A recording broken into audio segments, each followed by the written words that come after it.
We're back at 231-500-139, State of Utah versus Kouri Richins. Just for clarity, can I have counsel for the state make their appearance, please? Good morning, Your Honor. Brad Bloodworth, Lindsay Shervinack, Joseph Hill, and Fred Burmester for the state. And for the defense, please. Wendy Lewis, Catherine Nestor, and Alexander Robles for Ms. Kouri Richins. Okay. I appreciate everybody here in the gallery has exercised great patience this morning. We needed to discuss some legal issues related to the admissibility of evidence. Couldn't have had that discussion in the presence of the public in a way that would preserve the integrity of the process going forward. So I appreciate your patience. Mr. Bloodworth, before we get rolling this morning, I understand there's some housekeeping details we need to address. Yes, Your Honor. The state would like to provide the court with something of an overview regarding how the state will present its preliminary case.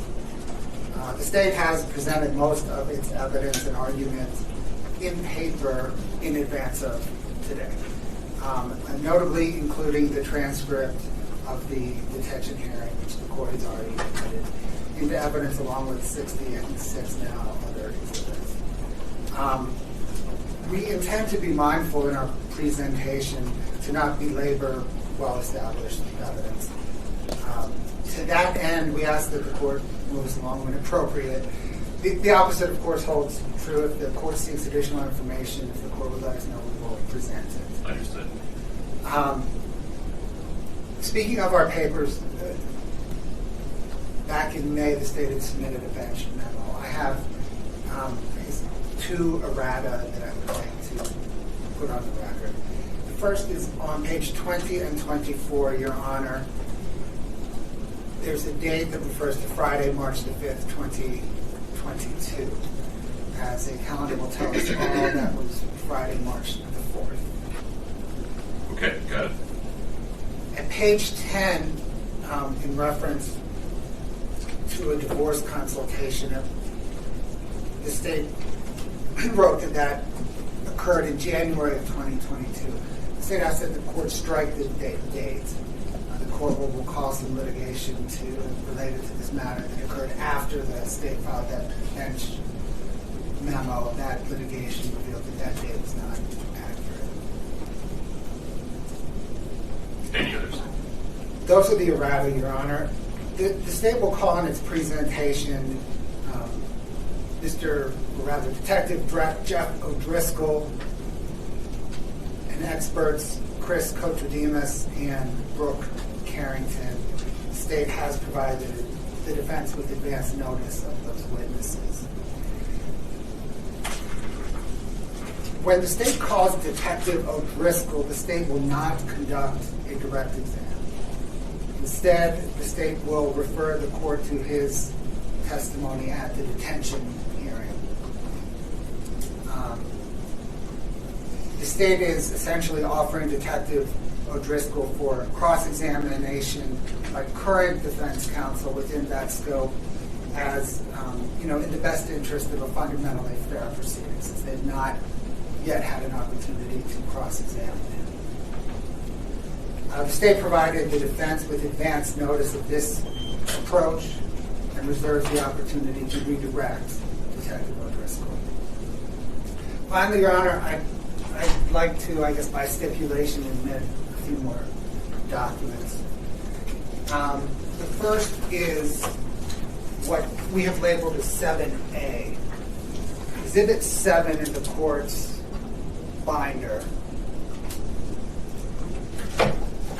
Cell right extraction report. It does, Your Honor, and it's in there, and we refer to it in our papers because it has a screenshot of a navigation system. It is in 7A, but absent a telescope, the court's not going to be able to read it. So we have blown that up and labeled that 7A, if I may pass it up to the court. Ms. Nestor, Ms. Lewis, any objection? No, Your Honor. Okay. Your Honor, the other document we've labeled 67, and that is some notice for claim stage from true stage. They've been provided in discovery. They've been referenced. They just have not yet been admitted. What's the number? 67, Your Honor. What is 66? You referenced 66, but Right. Understood. It's already in the plan. Got it. It is, Your Honor. And 66 is exhibit, correct, counsel? Stipulated. My apologies. Is 67 stipulated? It is, Your Honor. Okay. 67 and 7A are in. Your Honor, may I? Of course. Thank you. Your Honor, the final two exhibits are docket references 123 and 124. I'm not sure how they got left out of some of the earlier discussion on this, but they did. So the statement was 123 and 124. Yes. Any objection? No objection. Docket entries 123 and 124 are admitted for the purpose of today's preliminary hearing. Your Honor, unless the court has anything to say, we'll call Detective O'Driscoll. Ms. Lewis, Ms. Nestor, Mr. Ramos, anything housekeeping-wise? No, Your Honor, nothing possible. Okay. Detective, let's get you sworn in.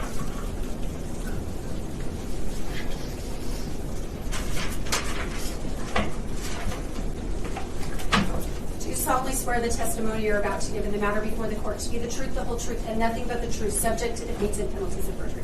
Yes, I do.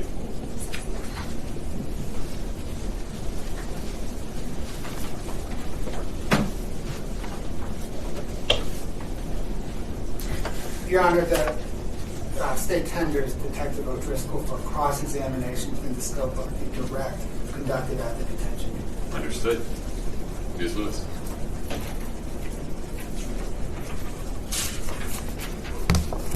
Good morning, Detective.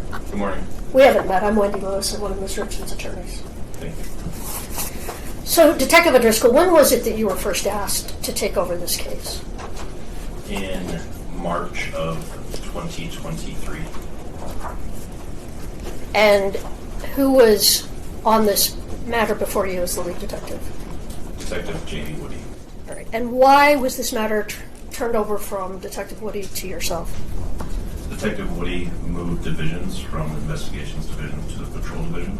She had an opportunity to have some auxiliary assignments that are only available in that division, specifically a canine handler position. Okay. Did you ever become aware of any evidence or any issues with Detective Woody mishandling evidence in this case or other cases? No. All right. When you first took over this case in March of 23, what was it that you reviewed initially? I was not able to review the entirety of the information that was available in the case, but specifically, most of the information that I received was from updates from investigators that had been working the case prior to me. I was able to review some of the supplemental reports that had been entered into our CAD file, but I don't recall the entirety of every document or piece of information that I've reviewed. Did you review all the police reports that had been written up to that point? From our office? Yes. I don't believe so. Did you review all of Detective Woody's reports? I believe so, yes. Okay. Now, who did you interview initially when you first took over this case? The first interview I conducted, I believe, was with Ms. Richins. All right. So that interview, well, I'm going to get back to that in a minute. Before we talk about the interview with Ms. Richins, did you, I'm going to go back to the early morning of March 4th, 2022. Okay.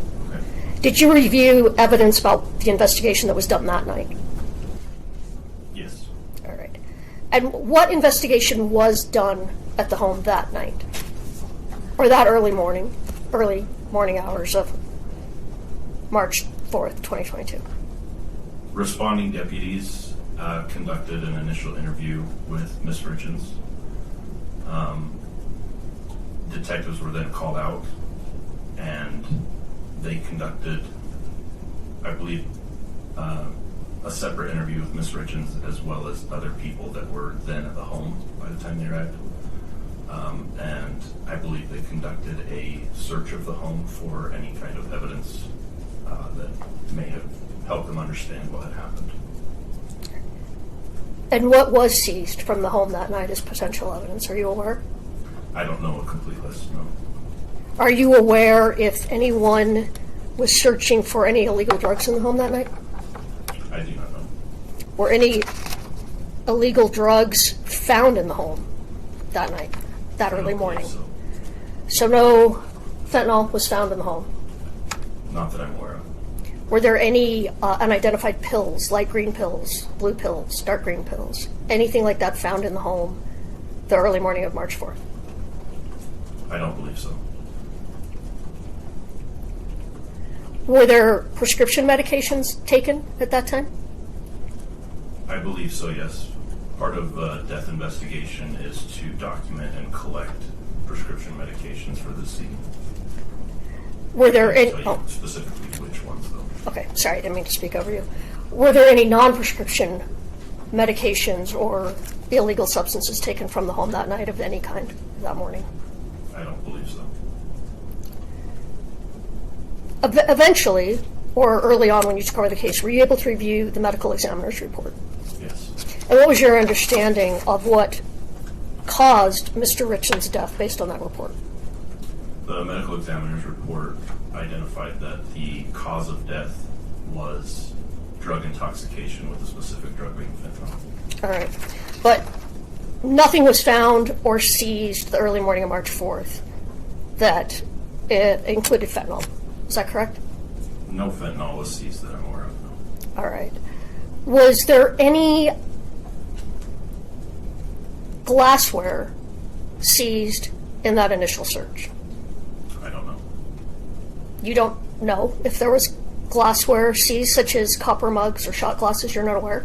I know with review of supplemental reports I could find that information, but right now I don't know if during the first search on the morning after Eric Richins' death, if those were collected or not. Were they collected at some other time? Yes, I believe some copper cups were collected from the home subject to a search warrant. All right. When was that search warrant that was executed on the Richins home? You said after. There were multiple that were executed. The first one after Eric Richins' death, I believe, was in April that same year, mid to late April. I don't remember an exact date. Was this after the medical examiner's report had been reviewed? Yes. Were you present for that? No. But you reviewed reports regarding that search? Yes. Was there any Oxycontin found in that search?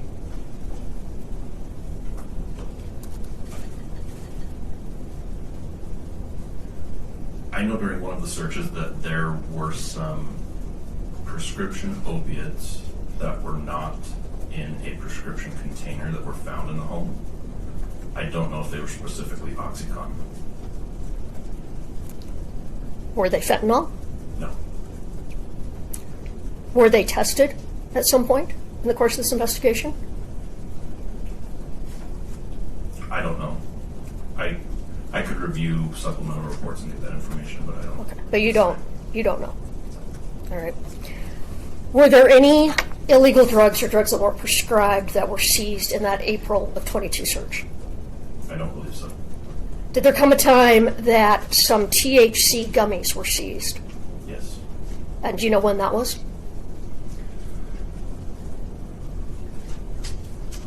I would have to check dates on the receipts of those items and evidence. It could have been during that first search in April, or it could have been on a subsequent search. I'm not sure. Oh, so there may have been illegal substances or THC, which is an illegal substance, found in that search. I believe THC was found in the home during one of the search warrants executed on the home. All right. And were they in the form of gummies or some other form, the THC? They were edibles. Edibles. So were the edibles, were you made aware, or are you aware of who the edibles belonged to?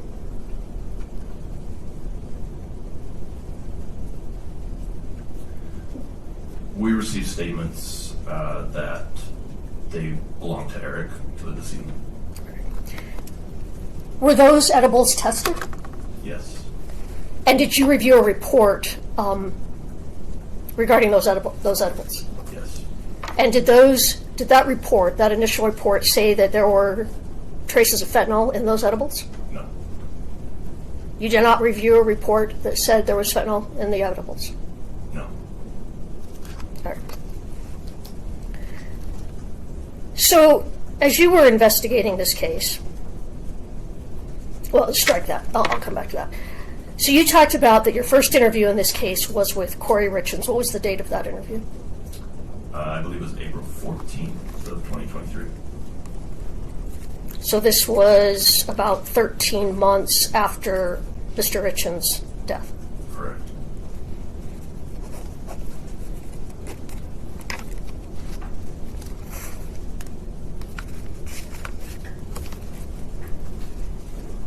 So you said before that conversation with Ms. Richins, and where did that conversation take place? I'm sorry. At her home at 282 West Willow Court in Francis. All right. And you had reviewed a number of reports prior to that interview. Several, yes. So you had an idea of the investigation that Detective Woody had already done on this matter. I had a partial understanding of the investigation that she conducted. Who was with you when you did that interview? Were you alone, or was there another officer with you? No, Sergeant Hoffmeyer was with me as well. Sergeant Hoffman. Had you discussed this matter with him prior to this interview? I just requested that he accompany me because we had both newly been put into the investigations division and would both be fairly involved with the case. All right. Had you read correspondence prior to this interview with Ms. Richins, from Ms. Richins' prior counsel to the Summit County Sheriff's Office? No. So you hadn't read any correspondence where Ms. Richins' counsel asked that she not be interviewed with counsel present? You hadn't read those yet? No, I had not. Now, taking over as lead investigator, didn't you know that she was represented by counsel? No, I did not. During the interview with Ms. Richins, did you become aware she was represented by counsel? Partway through the interview, it became apparent, yes. But you didn't ask her at any time during the interview if she wanted counsel present, correct? I did. I told her partway through the interview, her mother, Lisa Darden, came to the home, and she made a statement about whether or not Kouri should talk to us without. She said the word Sky, the name Sky. I assumed that that was an attorney that she had contacted. And at that time, I told her, if you would rather have an attorney present here while we talk, that's fine. And she declined. Let me show you just a portion of that interview. Colleen, if you could give me that. Page 215. Can we show this on the screen to the witness? Thank you.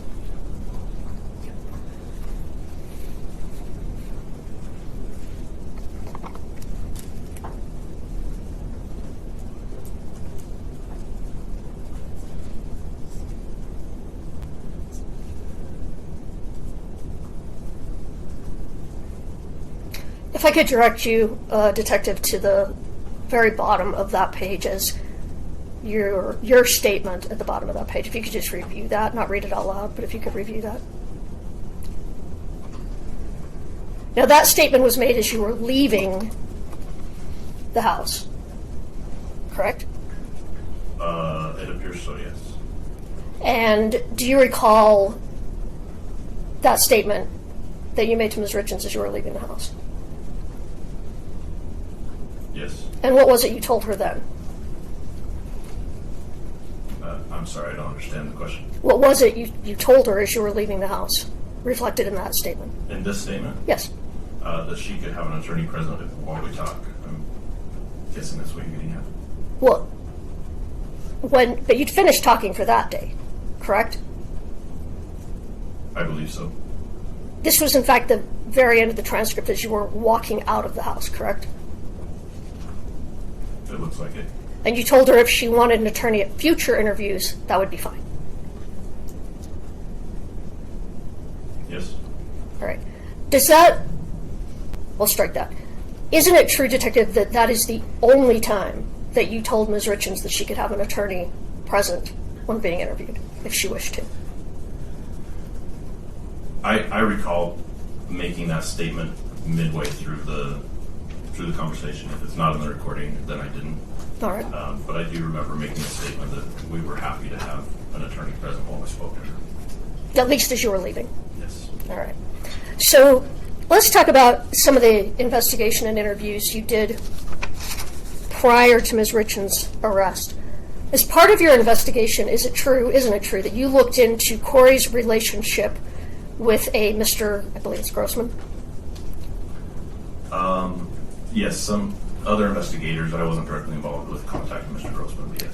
And that is someone that you have referred to, or I don't know if you personally, but has been referred to in transcripts as Ms. Richins' paramour, correct? Correct.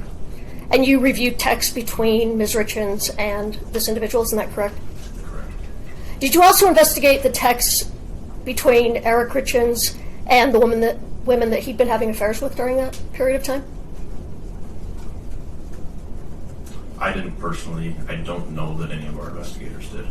Have you ever reviewed any texts or calls between Eric Richins and women that he was having affairs with prior to his death? Objection, Your Honor, that seems fast on the evidence, and it's also beyond the scope of the testimony of the detention hearing. So the first part of that objection is overruled. The second part, though, I'm not sure how this has an impact on the probable cause determination the court will need to make. Well, Your Honor, I believe that the fact that nobody was investigated other than Ms. Richins is relevant. And this would be a potential alternative suspect that there was Certainly no a investigation. Trial, Ms. Lewis, I understand, but preliminary hearings are not supposed to be a discovery tool. The irrelevance objection is sustained. All right. So, Detective, are you familiar with someone by the name of Carmen, I believe it's Lauber, is that how it's pronounced? Yes. And how are you familiar with her? She became a person of interest in this case at one point when detectives started investigating associations and contacts of both Kouri and Eric Richins. Investigators from our office were familiar with her background in having a criminal drug history, and she became the target of a separate investigation as she related to Ms. Richins. Could you maybe just explain that for me a little more? How was she a target related to the Richins case? Text messages were located in the defendant's phone from a phone number that was found to belong to Carmen Lauber. All right. At that time, detectives started looking into Carmen Lauber and her activity. They found that she was on a drug court program in another county and started investigating her as related to Ms. Richins having worked with her and having cleaned houses for both her business, her realty business, as well as her personal home. So just to clarify, Ms. Lauber did cleaning for Ms. Richins' business and in the Richins' household. Did I have that straight? Correct. All right. And did you execute a search warrant, or was a search warrant executed on Ms. Lauber's home? Yes. Were you present for that? Yes. And were there illegal items seized during that time? Yes. Was she arrested at that time? Yes. All right. Do you recall when that was?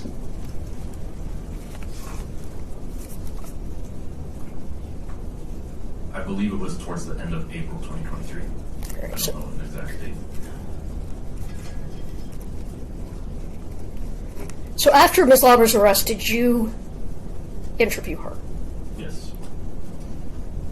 How many times have you interviewed her since April of 2023? You or others associated with this investigation, if I clarified.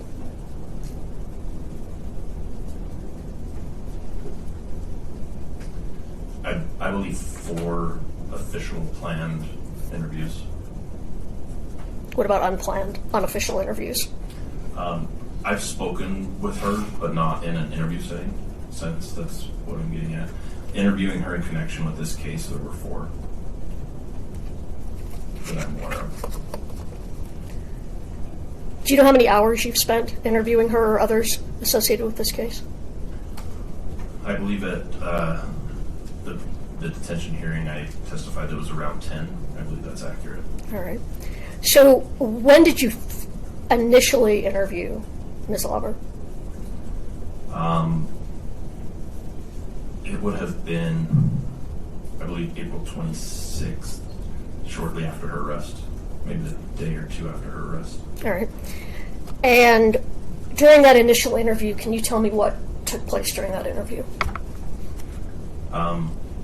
We spoke to Ms. Lauber about the items that were found in her home subject to the search warrant.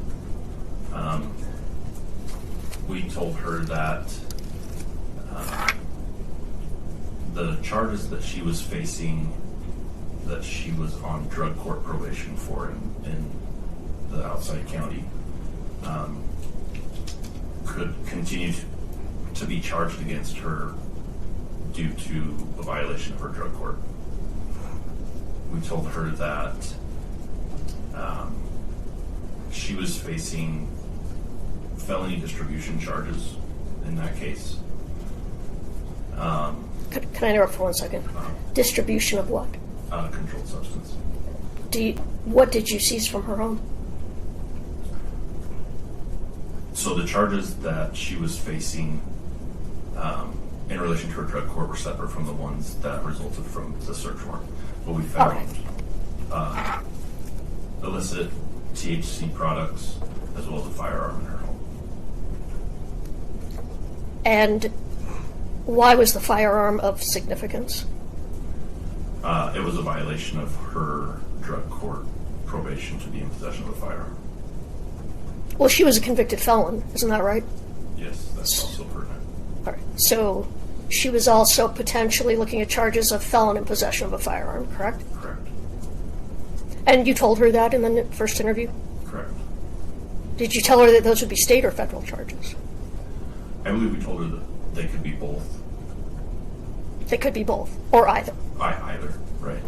Did you tell her potentially how much time she could be looking at in prison if she was charged and convicted of these additional offenses? I don't recall saying a specific number of days, but I know we made mention that there was significant jail time attached to those charges. Significant prison time. Prison time. All right, so what did she tell you in that first interview about her associations with Kouri Richins? She confirmed that she had worked for Kouri in the past. She told us that she knew Kouri through Kouri's aunt Doreen, whom Carmen worked for, cleaning houses. She initially stated that she didn't know anything about what had happened with Eric's death or anything about fentanyl. And we explained to her that the position that we were in to try to investigate anything that might have happened, whether that was inculpatory or exculpatory for anyone, and that any information that she might have about it would be helpful to us. All right, well, if we could just break that down just a little bit. What did she tell you about ever dealing fentanyl at that time? She said that she hadn't really ever, in her words, messed with fentanyl.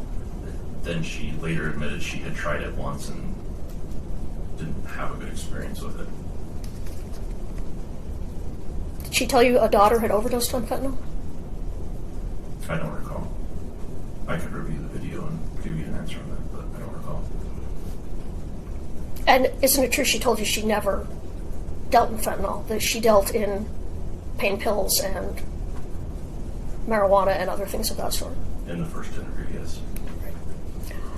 And what did you tell her you could do for her if she gave you information about Eric Richins' death or anything that could help you in the investigation of Eric Richins' death? We explained to her that if she had information regarding Eric Richins' death, that we could work with the prosecutor who was responsible for her charges, for both the search warrant and the drug court charges. We didn't make her any specific promises, but we told her that we were willing to work with the prosecutor's office on those charges.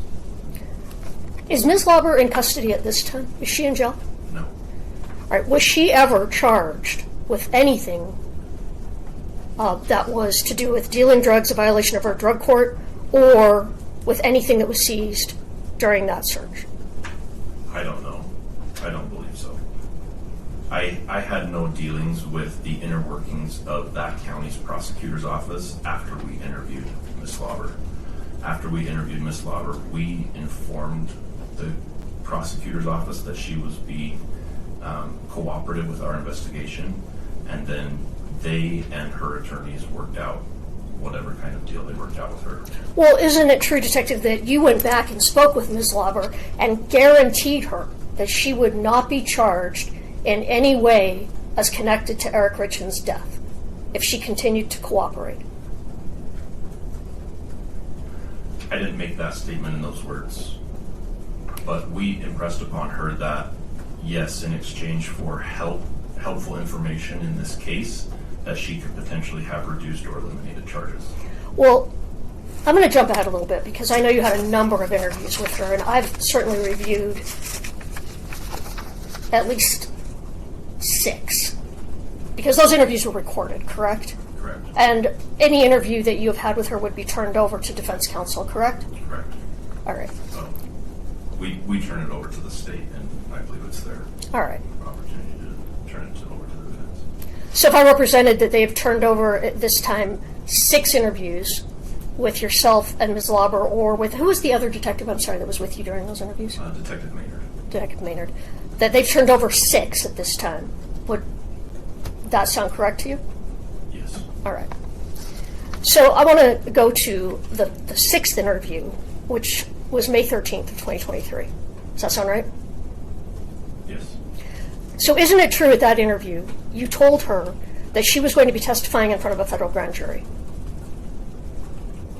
I don't recall that. Your case? Am I in the video that you're referencing? Yes, you are. Okay. I don't recall that. So you don't recall that you told her that you and Detective Maynard had discussions with the U.S. Attorney's Office, and that they had guaranteed you that she would not be charged in connection with Eric's death so long as she testified in front of the grand jury?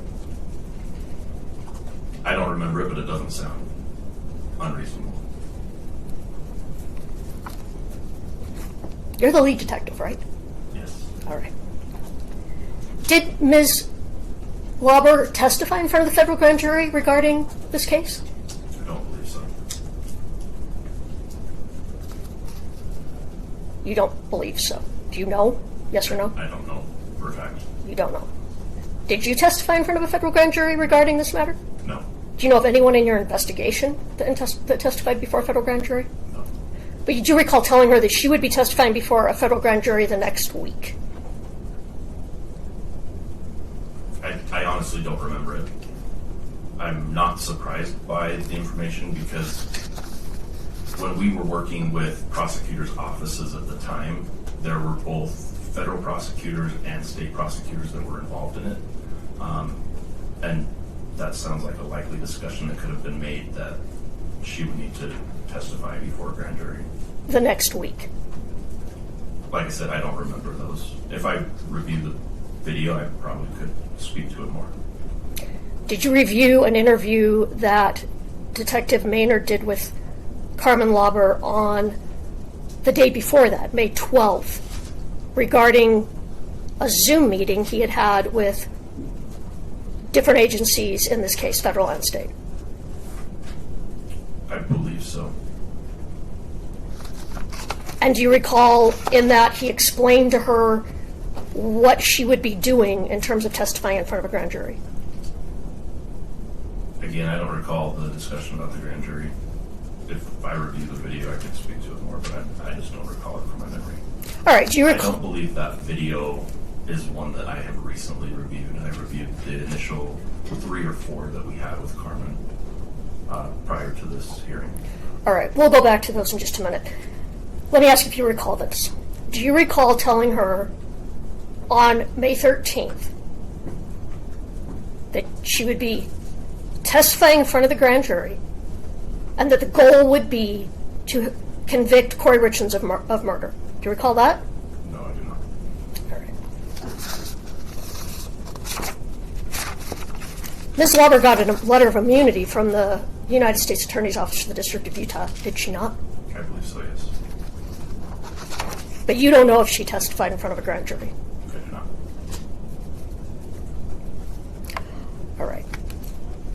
So tell me the first interview. I'm gonna go back now to that initial interview in April of 2020, or April 27th of 2023. Okay. How did that interview end? Can you tell me the date again? April 27th, the first time we... Yes, the very first time you interviewed her. We told her that she probably had some things to think on and consider, and that if she decided she wanted to talk to us about this case, that she could contact us, or that we would be in contact with her again shortly. Yes. So did you tell her you'd be back in a few days after she had some time to think about what had happened? Yes. All right. And did you go back in a few days? Yes. Do you recall the date that you went back? Well, I believe it was the following Tuesday. So if I told you that was May 2nd, 2023, would you have any reason Sounds to... accurate, yes. I'm sorry, I don't mean to talk over each other. Go ahead. That sounds accurate, yes. All right. So the second interview. What did you tell Ms. Lauber in that interview? We told her a lot of things. Do you want to talk about something specific? All right. Did you ask her if she'd had time to reconsider her relationship or her activities with Ms. Richins? I believe so. When we first sat down and she entered the interview room, she immediately started telling us that she had been thinking about calling us and wanted to talk to us. All right. And you reminded her that she was looking at serious charges, and you guys would have her back. You would help her if she cooperated. Yes. Had you seized a phone, a phone from Ms. Lauber at that time? Yes. Was there more than one, or did you just seize one phone? There was more than one. There were two, I believe, that we relied on for evidence and content. There were multiple old phones, I believe, that were seized from her home, but the two that we downloaded and were subject to our investigation, there were two. Were either of those phones, were either of those phones ones that she was using in March of 2022? I believe so, yes. I think one of them was. All right. So what did she tell you in that second interview about communications between herself and Ms. Richins that she thought might be helpful to you? Sorry, I'm going to grab a drink.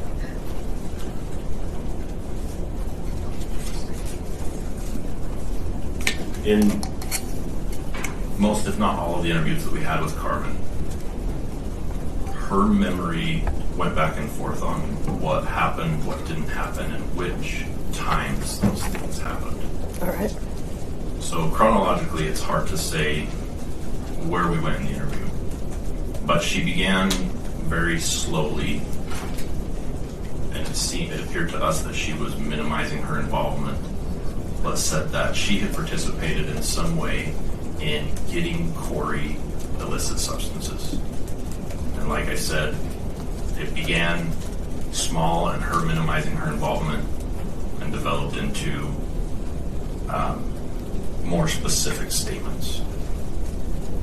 And these statements took place over the course of 3 or 4 additional interviews. Correct.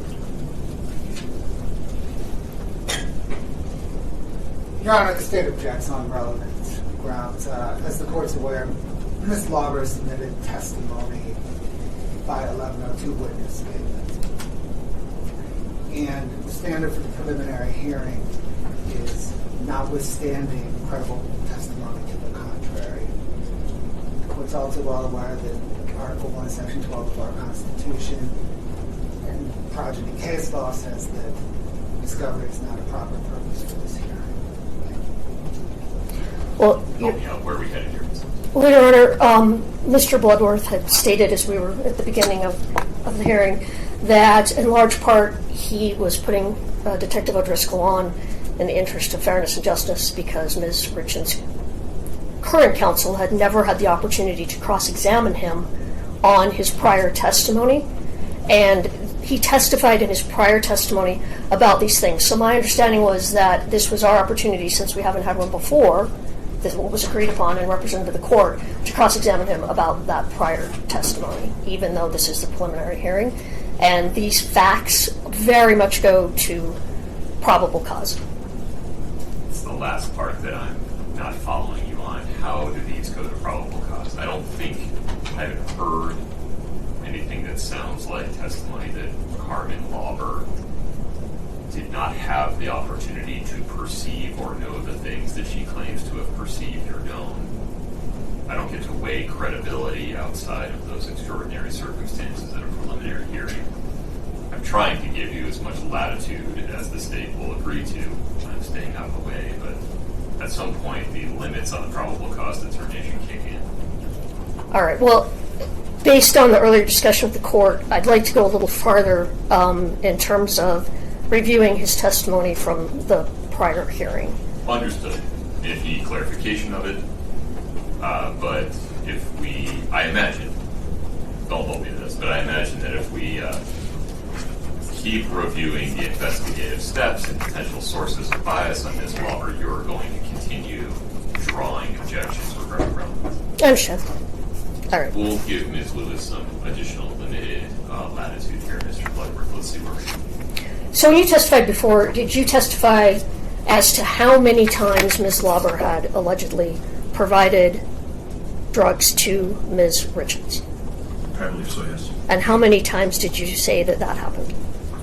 At that time of testimony, we understood there to be 3 transactions that Ms. Lauber participated in with Ms. Richins. And what were the dates of those 3 transactions?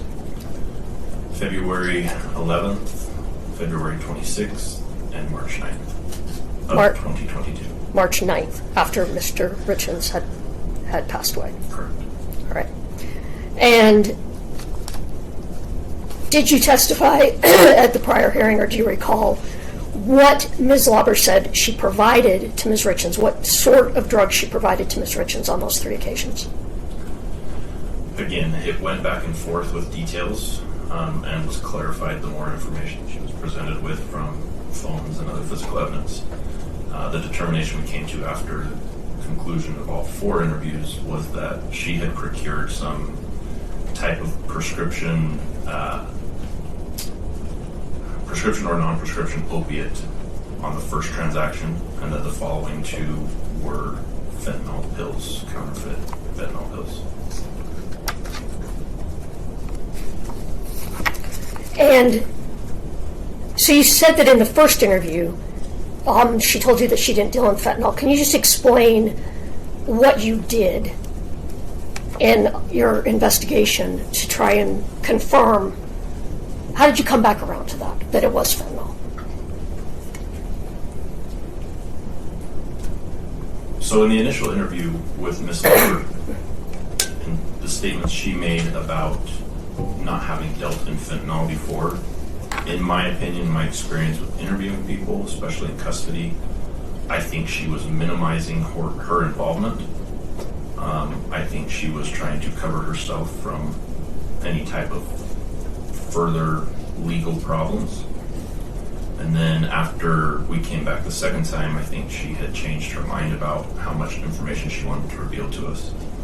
And that's when she started talking to us about the fentanyl pills, and that she recalled specifically that they were fentanyl. And did you interview other people regarding those transactions? Investigators from the Summit County Sheriff's Office did, yes. I wasn't involved in every single interview, but yes. Did she tell you how many pills total that she provided to Ms. Richins, or that she recalled providing? One moment, please. Mr. Blood. Your Honor, the state renews its relevance and objection. What's going on here is the defense counsel is asking questions about the detention hearing, which the defense counsel has a transcript of. Did she tell you this? Well, we know this because he testified to it. Let's just assume that this question, which goes directly to the probable cause determination, is foundation for whatever's coming next. Thank you. So I'm going to allow this. I appreciate it, Your Honor. All these recordings are, all these interviews are recorded in discovery and can be evidence. I understand. Your objection to the extent it's to relevance is overruled. Ms. Lewis, please proceed. did she tell you a number of pills, the number of pills she provided to Ms. Richins? Are you meaning in total or per transaction? Either way, whatever is easiest for you to explain. She made an estimate of approximately 15 to 30 pills per transaction. All right. So a total of Maximum 75, 90, 30 to 90, 30 to 90. 45 to 90 pills. All right. Did you have any of those pills ever been found? No. None in the Richins' home, No. correct? None in Ms. Richins' car, correct? No. So you've never had the opportunity to test any pills that were allegedly provided from Ms. Lauber to Ms. Richins, is that correct? Correct. Not one, correct? Correct. So the only knowledge you have as to what those pills were came from Ms. Lauber, correct? And corroborating witnesses. Corroborating witnesses that, That supplied Ms. Lauber with the pills or put her in contact with the person that supplied her the pills. all right, Or drove her to the transactions where the pills were purchased. okay. Again, though, have you tested any of those pills or found any of those pills so they could be tested? No, we have not. So you actually do not have any idea what the pills were that were given to Ms. Richins, correct? Just based on the testimony, witness statements by Ms. Lauber and others. But you don't know. I don't know. So you don't know if the pills were OxyContin, correct? No, I do not. You don't know if the pills were fentanyl, correct? Based on what Ms. Lauber told us, she was sure that they were fentanyl. And her description of them match what I know currently to be drug trends street illicit fentanyl pills, with the description being a light green to blue round pill. So let me ask you again. Do you know if any of those pills contain fentanyl? No, I do not. Do you know if these pills contained illegal drugs, opioids of any kind? I do not.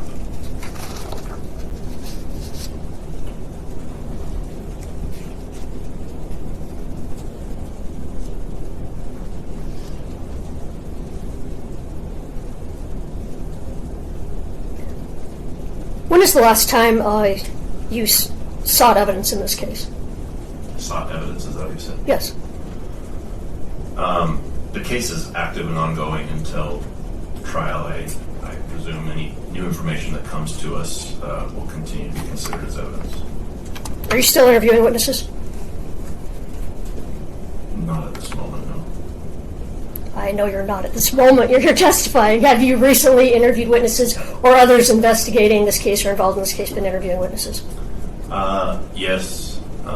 Some of our team have reached out to witnesses that we've talked to in the past and have kept in contact with them. Have you been provided statements or interviews by a private investigator in this matter? They've been entered into systems that I have access to, yes. Not personally been provided with them, but yes. Who does that private investigator work for? The Richins family, the Eugene Richins family. Is that who pays this private investigator to provide information to you? I assume so. All right. When was the last time you executed a search warrant in this case? I believe it was 1 or 2 weeks ago on the Richins home. Still looking for the pills? That was to seize a voice recorder that was located in the home. All right. Just give me one moment.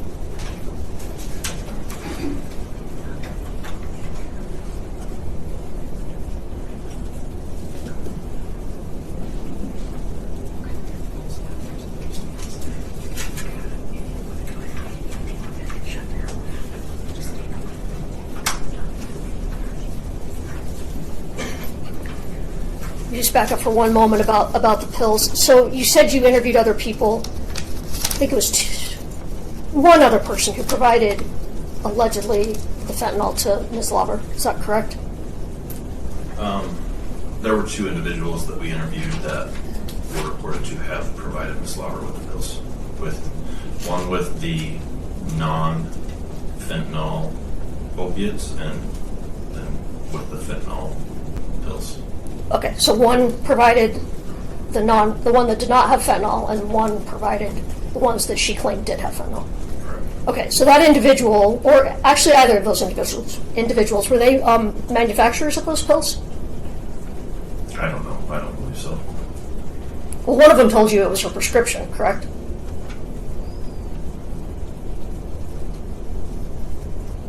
I believe Ms. Lauber told us that. Would you like me to use names? That's fine. I believe Ms. Lauber told us that Ms. Kohler, who she claimed she got the non-fentanyl pills from, that they were somebody's personal prescription. Okay. So we don't actually know where those pills came from either. No. All right. And the individual who provided fentanyl, he was not the manufacturer of fentanyl. He told you he didn't manufacture fentanyl, correct? I believe so. Other detectives in our office, yeah, I interviewed him. All right.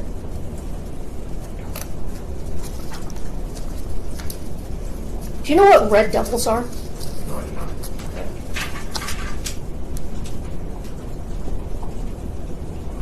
Did you record all of your conversations with Ms. Lauber, or if someone else was interviewing them, were they all recorded? Interviews, yes. All right. We've yes.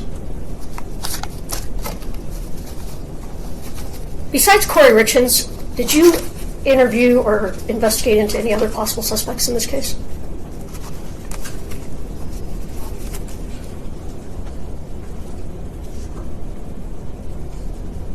Interview, no. I personally try to keep an open mind as to all possibilities of what could have caused Eric Richins' death. But I didn't conduct interviews with any other suspects that were persons of interest labeled as suspects. You didn't collect phones or look at anything else from any other suspects, correct? We collected several phones from involved individuals in this case, and potentially people that could have had access to the Richins home at different times, that could give alternate explanations of how the fentanyl got in the system. But I didn't conduct any interviews of individuals regarding their involvement. All right. Mike, one quick moment.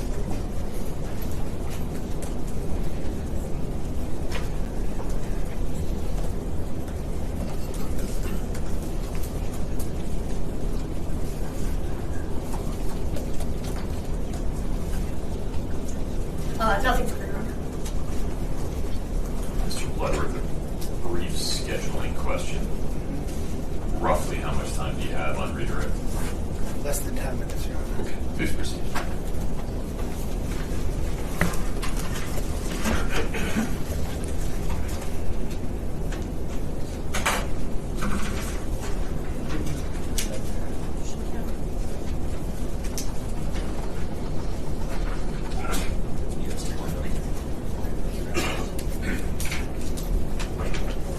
Wayne, can we get some more water?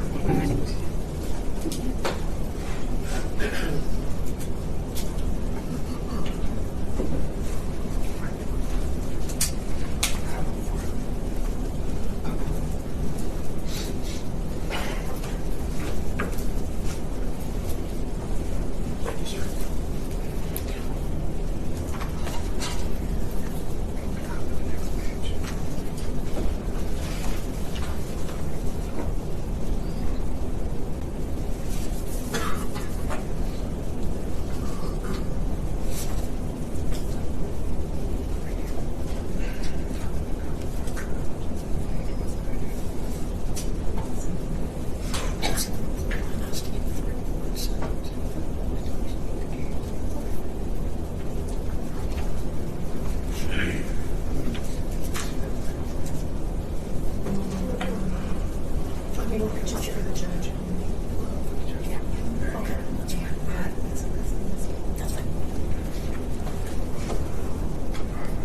Your Honor, I've marked the State's Exhibit 68, Utah Bureau of Forensic Services forensic analysis report related to the collection of THC gummies.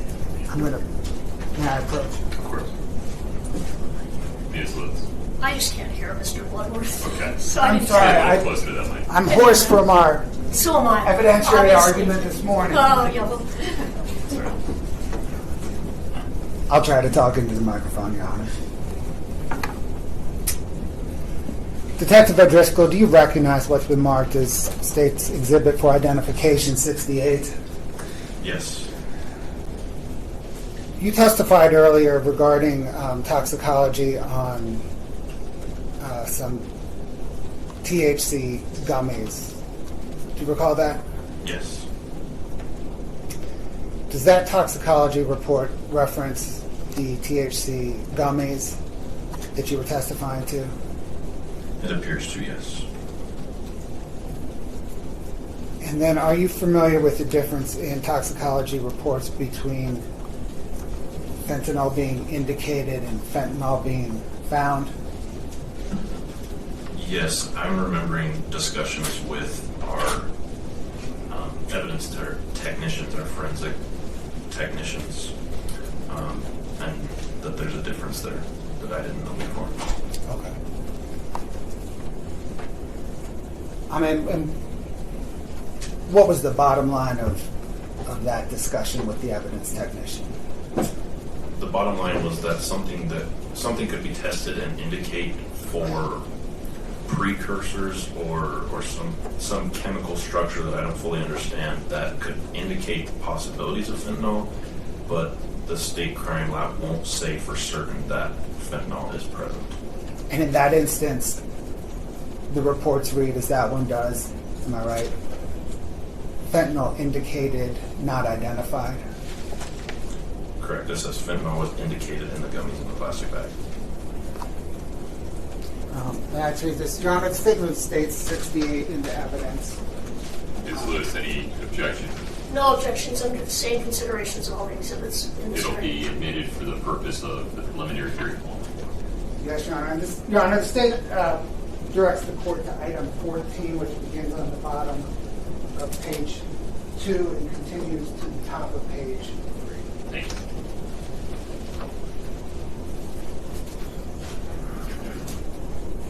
Detective O'Driscoll,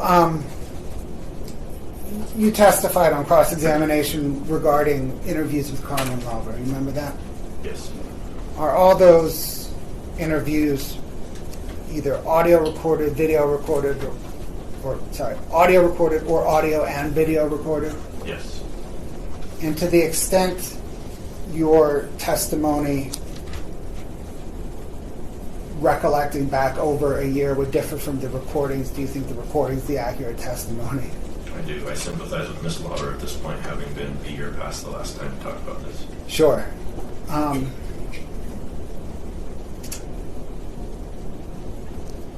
Did you have an opportunity to watch a video recording of an assistant U.S. attorney and some federal investigators interviewing Ms. Lauber? I didn't view it, but I was told about it. Okay. Were you told that they were interviewing her kind of pursuant to a grand jury subpoena and before the grand jury testimony? Yes, I'm remembering now that their appearance there, their interview of her was in regard to a grand jury subpoena that at the time we were not aware that they were planning.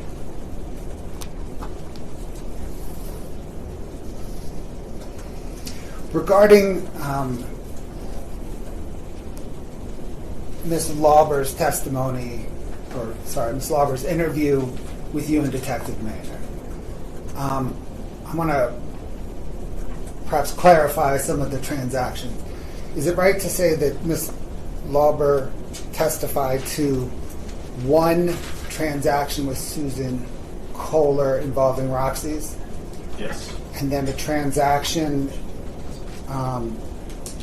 involving fentanyl on February the 11th, a second fentanyl on February the 26th, and a third on March 9th. Yes.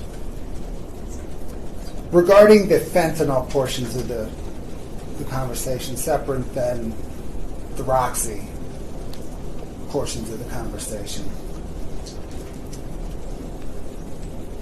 did detectives from Summit County talk with the intermediary between Carmen Lauber and the ultimate fentanyl dealer to Ms. Lauber? Yes. And did that intermediary say that Ms. Lauber requested fentanyl? Yes. Did Summit County detectives talk with the man who distributed the fentanyl to Ms. Lauber? Yes. And did he say that she requested fentanyl? Yes. And that he ultimately provided fentanyl? Yes. Thank you, Your Honor. Nothing further.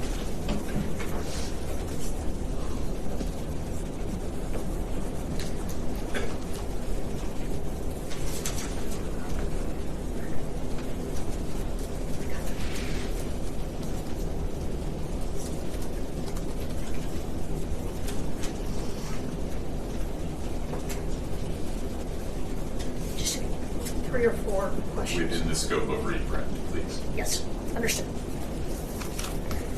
You said that all interviews with Ms. Lauber were recorded, correct? For sure, all the ones that I was involved in, yes. All right. So does that mean that there have been meetings and discussions with her, with Ms. Lauber and either yourself or other people with the Summit County Sheriff's Office or the prosecution not recorded? Not that were substantive in content in regards to the case. We have on occasion spoken with Ms. Lauber because she was placed on supervised probation by an out-of-county court and was to be under ankle monitor that was supervised by our department. So we have talked to her about about compliance with those orders. We have also transported her, given her a ride to meetings with her attorney, and so there has been small talk, but not interview about the case that has not been recorded. Okay. You drive her to her meetings? She needs a ride sometimes. All right. So you just, in discussing this with, in answering Mr. Bloodworth's questions, you said that Ms. Lauber provided fentanyl to Ms. Richins 3 times? I know that Ms. Lauber had difficulty remembering all the details of her interactions with Ms. Richins. I know at the time that we conducted the interviews, what she had told us in those interviews is what I testified to at the detention hearing. And that was that there was 1 time that was Oxycontin and 2 times that she said she delivered fentanyl. Isn't that right?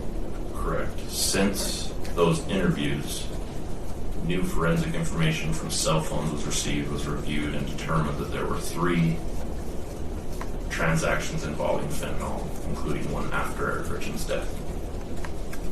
I believe the most accurate statement from Ms. Lauber is the 1102 statement that she submitted for today's hearing. All right. You said that you spoke with the individual who allegedly provided fentanyl to Ms. Lauber, and you just testified that he told you she asked specifically for fentanyl. That's not accurate, though. Correct? He told, from what I'm remembering from watching the video of the other investigators that interviewed him, he told us that Ms. Lauber requested, in his words, blues, which I understand to be fentanyl pills. Didn't he say she requested Roxy 30s? Or Roxy's? It's possible. I think blues was also mentioned. Roxy's are typically Oxycontin, correct? Yes. All right. So as you're sitting here today, Detective, can you say with certainty that the pills that Ms. Lauber allegedly gave to Ms. Richins were the pills that were taken by Eric Richins, or were pills that were taken, if any pills were taken, by Eric Richins? No. And as you sit here right now, do you have any idea, like actual knowledge, not an idea, let me rephrase that, do you have any knowledge of how fentanyl got into Mr. Richardson's system? Mr. Richardson's system? I'm sorry. No. I have nothing further. Anything further for the detective, Mr. Bloder? No, Your Honor. You can step down, sir. Thank you. Mr. Bloodworth, it's now an appropriate time to take a lunch break. Yes, Your Honor. Ms. Lewis, any objection? No, Your Honor. All right. Come back at 1:30. Does that sound work? Yes, sir. Thank you. Okay. We will be in recess until 1:30. Please follow the deputy's instructions so we can do this in an orderly way. I wish you all the very best. Thank you. Court's in recess. Alex, would you want to stop here?